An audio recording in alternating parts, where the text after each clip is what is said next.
أعوذ بالله من الشيطان الرجيم بسم الله الرحمن الرحيم ألم تر إلى الذين أوتوا نصيبا من الكتاب يؤمنون بالجبت والطاغوت ويقولون للذين كفروا هؤلاء أهدى من الذين آمنوا سبيلا أولئك الذين لعنهم الله ومن يلعن الله فلن تجد له نصيرا.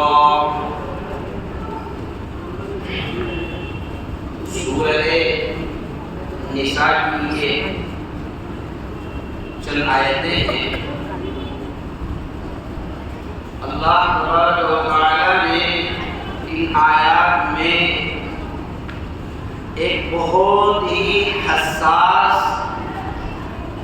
اور یوں کہیے کہ بہت ہی سینسیٹیو موضوع کو چھیڑا ہے جو ہر انسان کے لیے ہر حال میں ضروری ہے. ان آیات کریمہ میں یہود اور مشرکین دونوں کے ایک گٹ ہونے کو بیان کیا گیا. اسلام کے خلاف ان کے متحد ہونے کا تذکرہ کیا گیا اور اس میں یہود کی ناپاک حرکت کا تذکرہ کیا گیا اور اس بات کی طرف اشارہ کیا گیا کہ اگر اللہ کی طرف سے کسی کو صحیح علم دیا گیا ہو، اگر کتاب دی گئی ہو، احکام دیے گئے ہوں، تو ان کا غلط استعمال اللہ کی لعنت کو لے کر آنے والا ہے. یہ بیان کیا ہے. چنانچہ اللہ تبارک و تعالی نے ارشاد فرمایا کہ ایک مخاطب حضرت محمد صلی اللہ علیہ وسلم کو کہا گیا، ایک مخاطب کیا آپ نے ان لوگوں کو نہیں دیکھا جن کو کتاب کا ایک حصہ بطور علم کے دیا گیا، بطور احکام کے دیا گیا، اوتو نصیبا من الکتاب، لیکن اس کے باوجود بھی وہ کیا کر رہے ہیں؟ یؤمنون بالجبت والطاغوت، صحیح علم ہونے کے باوجود بھی وہ شیطان کو اور بت کو تسلیم کر رہے ہیں، اس کو خدا مان رہے ہیں. جبت اور طاغوت محدثین نے فرمایا کہ ایک قول کے مطابق جبت کے معنی جادو کے ہیں اور طاغوت کے معنی شیطان کے ہیں، اور ایک قول کے مطابق جبت اور طاغوت یہ بتوں کے دو نام ہیں. اصل میں ہوا یوں، غزوہ احد ہونے کے بعد غزوہ احد میں تھوڑی دیر کے لیے مسلمانوں کو کچھ موقع کے لیے ایک قسم کی شکست کا سامنا کرنا پڑا تھا، جس میں 70 صحابہ شہید ہو گئے تھے. لیکن اس کے بعد میں پھر جو ریورس گیئر لگا تھا اور جو پلٹ وار ہوا تھا، اللہ تبارک و تعالیٰ نے پھر فتح عطا فرمائی. اس کے بعد یہ ہوا کہ یہود کے دو بڑے سردار، بہت دھیان سے سننا، یہود کے دو بڑے سردار حیی ابن اخطب اور کعب ابن اشرف، یہ دونوں مکہ آئے اور مکہ آنے کے بعد مشرکین سے ملے اور ان سے یہ درخواست کی کہ ہم سب یعنی پورے کے پورے یہود تمہارے ساتھ میں ہونا چاہتے ہیں مسلمانوں کے خلاف، اور ہم دونوں مل کر کے مسلمانوں سے لڑیں گے. تم اور ہم دونوں ایک جٹ ہو جاتے ہیں. تو مشرکین کے سردار کہنے لگے کہ تمہارا کوئی بھروسہ نہیں ہے، تم بہت دھوکے باز لوگ۔ یہود سے کیا کہا؟ تم دھوکہ دیتے ہو۔ تو اب اس کا حل کیا ہے؟ اس کا حل یہ ہے کہ تم دونوں سرداروں سے، یہود کے دونوں سرداروں سے کہا تم دونوں ہمارے بتوں کو سجدہ کرو اور یہ کہو کہ ہم تمہارے بتوں کو تسلیم کرتے ہیں، جبکہ تورات میں جو علم ہے اس میں کہیں بت پرستی کا تذکرہ نہیں ہے، اس میں توحید کا تذکرہ ہے۔ لیکن انہوں نے چونکہ انہیں اپنی چودراہٹ برقرار رکھنا تھی اور جس کام کے لیے آئے تھے اسلام دشمنی میں، انہوں نے یہ کام بھی کر دیا کہ بتوں کو سجدہ کیا۔ اسی کو اللہ نے فرمایا یؤمنون بالجبت والطاغوت۔ پھر اس کے بعد مشرکین نے ان سے سوال کیا، کیا سوال کیا؟ کہ بتاؤ کہ ہم دین حق پر ہیں، یعنی مشرکین اپنے بارے میں کہہ رہے ہیں ہم صحیح دین پر ہیں یا محمد صحیح دین پر ہے؟ تو یہود نے ان سے پوچھا تمہارا عمل کیا ہے اور اس کا عمل کیا ہے؟ اس سے مراد محمد صلی اللہ علیہ وسلم، ان کا عمل کیا ہے؟ تو مشرکین نے بتایا کہ دیکھو ہمارا کام یہ ہے، آپ اس سے اندازہ لگا سکتے ہیں کہ میڈیا جو ہے کسی سے بدگمان کیسے کرتی ہے۔ آج کل میڈیا کا دور ہے اور میڈیا پر جو آتا ہے ہمارے سیدھے سادھے مسلمان بغیر کچھ کرے ہوئے اس پر یقین کر لیتے ہیں۔ یہ 1400 سال پرانی کلپ آپ کے سامنے میں پیش کر رہا ہوں، ٹھیک ہے؟ اب انہوں نے کہا، مشرکین کہنے لگے، اپنے بارے میں کہنے لگے دیکھو ہم جو لوگ حج عمرہ کے لیے آتے ہیں ان کی خدمت کرتے ہیں، ان کے لیے خون ذبح کرتے ہیں، ان کے لیے کھانے کا انتظام کرتے ہیں، اپنی اونٹنیوں کا دودھ ان کو پلاتے ہیں اور زمزم ان کو پلاتے ہیں، ان کی ضیافت کرتے ہیں۔ کوئی مسافر آ جائے تو مسافر کے لیے کھانے پینے کا ٹھہرنے کا انتظام کرتے ہیں، اور وہ یعنی آپ صلی اللہ علیہ وسلم کے بارے میں، اور وہ اپنے باپ داداؤں کے دین سے ہٹ گیا ہے، اس کا تو کچھ الگ ہی مذہب ہے، اس کا تو کچھ الگ ہی مسلک ہے، الگ ہی مسئلہ ہے، وہ الگ ہی چلتا ہے۔ یہ کون کہہ رہا ہے؟ یہود سے مشرکین کہہ رہے ہیں۔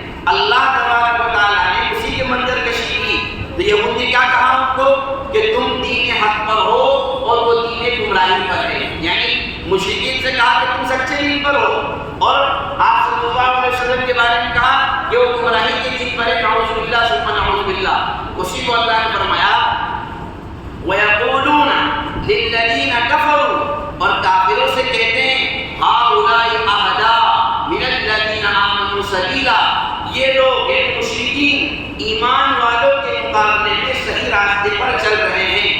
اللہ تبارک و تعالیٰ نے آگے ارشاد فرمایا أُولَٰئِكَ الَّذِينَ لَعَنَهُمُ اللَّهُ، ان لوگوں پر اللہ نے اپنی لعنت نازل کر دی، یعنی مشرکین پر بھی اور یہود پر بھی۔ اور وَمَن يَلْعَنِ اللَّهُ فَلَن تَجِدَ لَهُ نَصِيرًا، اللہ کی جس پر لعنت نازل ہو گئی اس کا کوئی یار و مددگار نہیں ہو سکتا۔ اب اللہ تبارک و تعالیٰ نے ان لوگوں کو ذلیل کیا، رسوا کیا، اور جب جب بھی اسلام کے خلاف یہ ایک جٹ ہو کر کے آئے ہیں، اس کے بعد میں اللہ نے ایمان والوں کے ساتھ مدد کی اور ان کو ذلت و رسوائی کا سامنا کرنا پڑا اور ہر جگہ وہ بھاگتے پھرے۔ اگر ان کی بات سمجھ میں آئی، اب دو باتیں دھیان سے سنیے۔ ایک بات تو یہ ہے کہ اللہ کے کیے ہوئے قانون کا غلط استعمال، کتاب میں جو احکام ہیں ان کا غلط استعمال، یہ اللہ کی لعنت کا سبب بنتا ہے۔ ایک بات تو یہ معلوم ہوئی۔ دوسری بات یہ معلوم ہوئی جیسا کہ کعب بن اشرف نے اپنی ناک بچانے کے لیے، اپنی عزت بچانے کے خاطر جب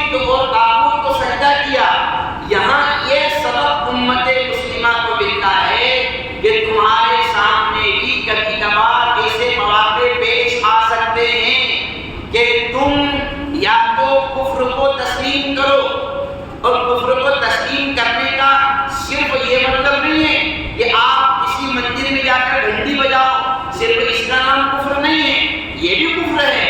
آپ ماتھے پر تلک لگاؤ، یہ بھی کفر کا ایک حصہ ہے۔ بھئی جو لوگ اس مذہب پر چلتے ہیں وہ ان کا اپنا معاملہ ہے، لیکن جو لوگ اسلام قبول کر چکے ہیں اور اسلام کو ماننے والے ہیں، ان کے لیے تو کفر کی کسی ایک شاخ پر چلنا اللہ کی طرف سے اس کی اجازت ان کو ہرگز نہیں دی جائے گی۔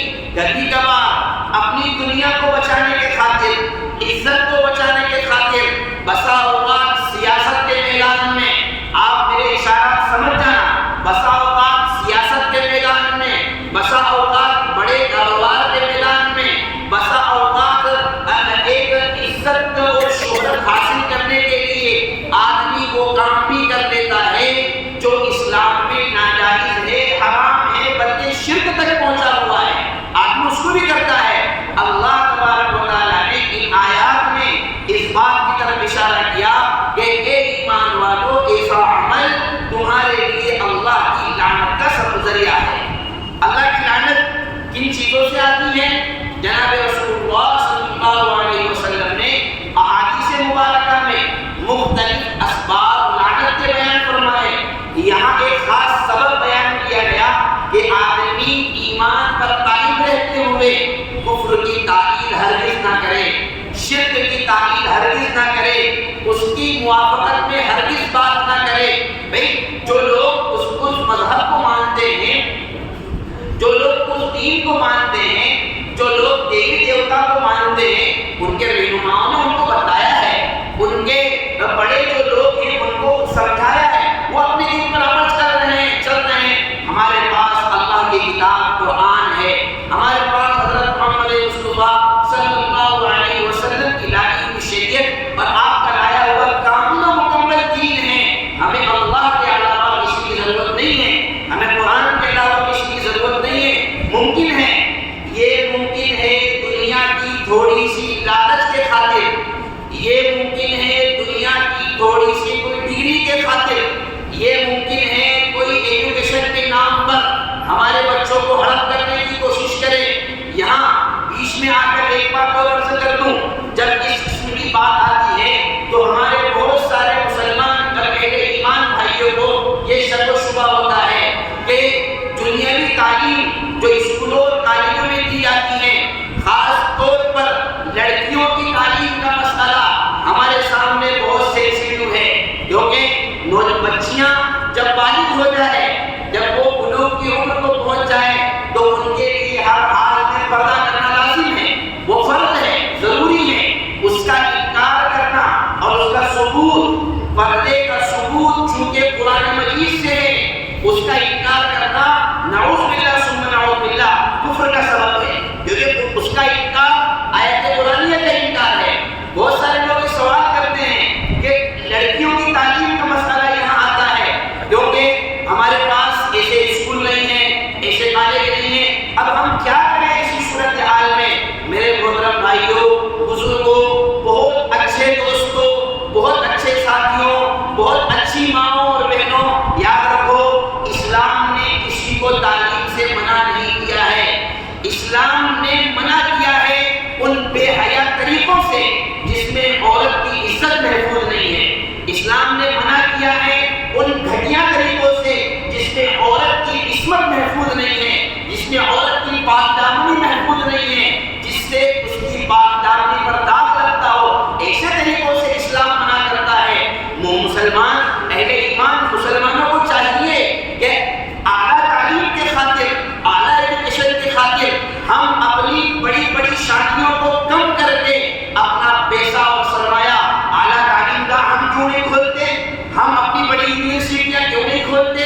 ہم ایسے اسکول اور کالج کیوں نہیں کھولتے جہاں پر دین کے دائرے میں رہ کر، دینی حدود میں رہ کر ہماری ماؤں اور بیٹیوں کو اور ہماری بہنوں کو، ہماری بچیوں کو اچھی تعلیم دی جائے؟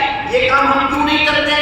ہمارے پاس پیسہ اگر ہے تو ہمیں شادیوں میں فضول خرچی کرنے سے فرصت نہیں۔ بہت معذرت کے ساتھ آپ مجھے معاف کیجیے گا، لیکن یہ وہ حقانیت اور یہ وہ حقیقتیں ہیں جس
رشتے داروں کو، جیسے بھائی ہیں جس کو ہماری اصطلاح میں دیور جیٹ بولتے ہیں، تو صحابی نے سوال کیا یا رسول اللہ آپ دیور اور جیٹ کے متعلق کیا حکم دیتے ہیں، جبکہ وہ تو گھر میں رہتے ہیں نا، اگر 4 بھائی ایک گھر میں رہتے ہیں تو پورے سارے فیملی ممبر ہیں۔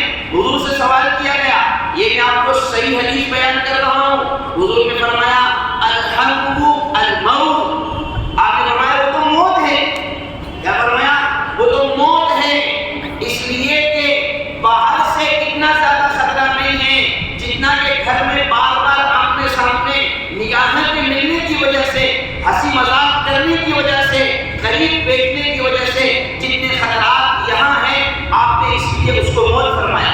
یہ صحیح حدیث ہے، لیکن ہمیں چونکہ اس کا علم نہیں ہے، اس لیے میرے بھائیوں ہمیں اس کا احساس بھی نہیں ہوتا ہے۔ اسلام ایک منظم دین ہے، اسلام ایک مرتب دین ہے۔ اللہ تبارک و تعالیٰ نے ایسے لوگ جو عورت کی عصمت کے محافظ ہیں ان سے پردہ ختم کر دیا۔ دیکھو باپ سے پردہ نہیں ہے، اس لیے کہ باپ اپنی بیٹی کی عزت کی حفاظت کرنے والا ہے، بھائی سے پردہ نہیں ہے، وہ اپنی بہن کی عزت کی حفاظت کرنے والا ہے، چچا اس سے پردہ نہیں ہے اس لیے کہ وہ باپ کے درجے میں ہے، ماموں اس سے پردہ نہیں ہے اس لیے کہ وہ ماں کا سگا بھائی ہے، وہ اپنی بھانجی کی حفاظت کرنے والا ہے۔ تو جو عورتوں کی عزت کی حفاظت کرنے والے ہیں، اللہ نے ان سے کہا ان سے پردہ نہیں ہے۔ سسر سے کوئی رشتہ نہیں ہوتا ہے، لیکن نکاح ہو گیا، اب سسر سے کہا ان سے پردہ نہیں ہے، کیوں؟ اس لیے کہ یہ باپ کے درجے میں ہے۔ سسر کس کے درجے میں ہے؟ باپ کے درجے میں ہے۔ اب یہ اس عورت کی اپنی بہو کی عزت کی حفاظت کرنے والا ہے، تو جو لوگ عورت کی عزت کے محافظ ہیں اللہ نے ان سے پردہ ختم کر دیا، کیونکہ یہ کبھی عزت پر ہاتھ نہیں ڈال سکتے ہیں، لیکن جن سے خطرات ہے اللہ تبارک و تعالیٰ نے ان سب سے پردے کا حکم دیا۔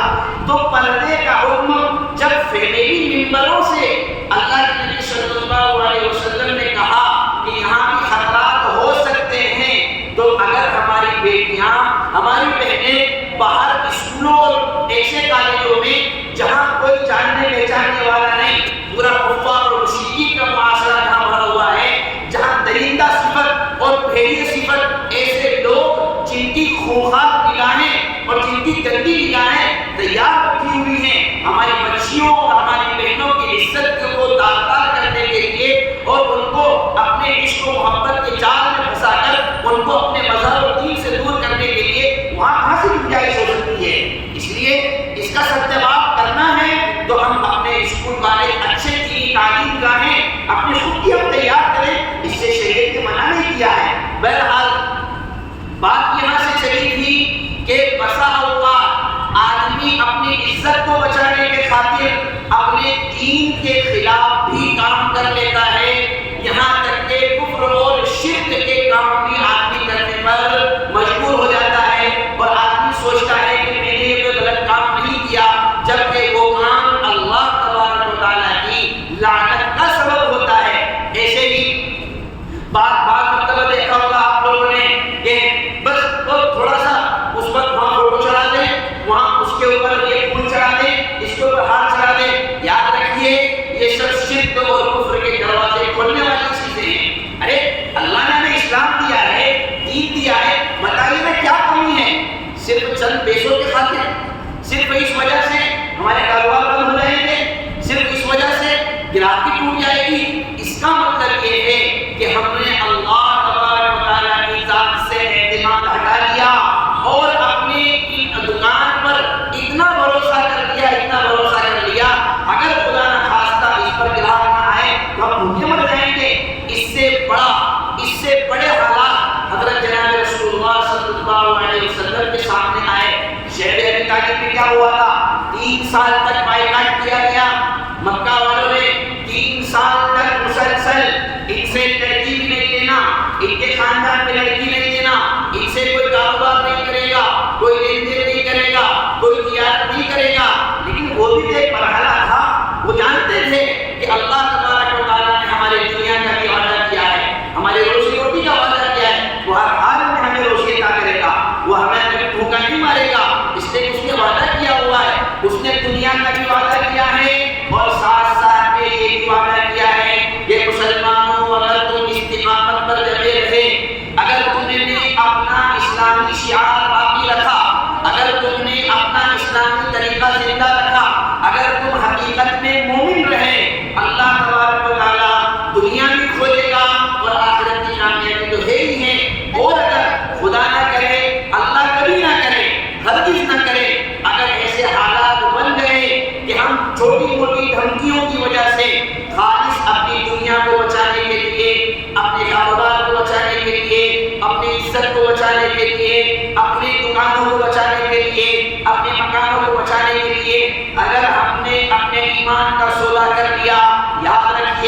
اللہ تبارک و تعالیٰ نے صریح الفاظ میں قرآن کریم میں ارشاد فرمایا وَإِن تَتَوَلَّوْا يَسْتَبْدِلْ قَوْمًا غَيْرَكُمْ ثُمَّ لَا يَكُونُوا أَمْثَالَكُمْ اگر تم نے روگردانی کی، اللہ کو کسی کی ضرورت نہیں ہے، اللہ نہ آپ کا محتاج ہے نہ میرا محتاج ہے، وہ کسی کا محتاج نہیں ہے۔ فرمایا وَإِن تَتَوَلَّوْا اگر تم ہٹ جاؤ گے، ہٹ جاؤ کوئی فرق نہیں پڑتا ہے، يَسْتَبْدِلْ قَوْمًا غَيْرَكُمْ دوسری قوم کو لا کر کھڑا کر دے گا، ثُمَّ لَا يَكُونُوا أَمْثَالَكُمْ پھر وہ تمہاری طرح نہیں ہوں گے بلکہ وہ مضبوط ایمان والے ہوں گے، وہ ان کے ایمانی حمیت اور ایمانی غیرت والے ہوں گے کہ جو کبھی بھی کفر اور شرک سے سمجھوتا نہیں کریں گے۔